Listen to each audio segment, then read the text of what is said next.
Hasil Liga 2 Indonesia MUBA Babel United menang tipis atas KS3 Naga klasemen Grup A semakin seru. Tim MUBA Babel United berhasil menundukkan KS3 Naga 1-2 pada laga ke-8 babak penyisihan Grup A Liga 2 Indonesia yang berlangsung di Stadion Kaharudin Nasution Pekanbaru, Rabu, tanggal 17 November tahun 2021, malam.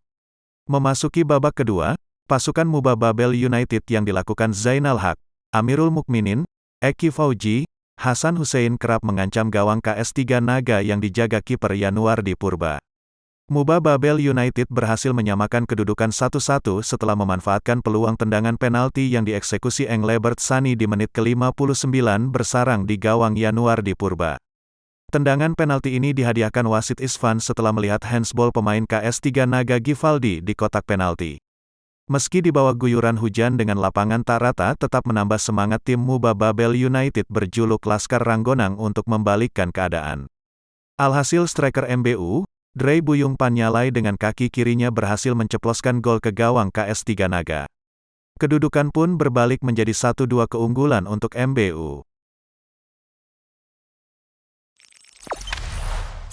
Jangan lupa subscribe, share, komen, dan like ya!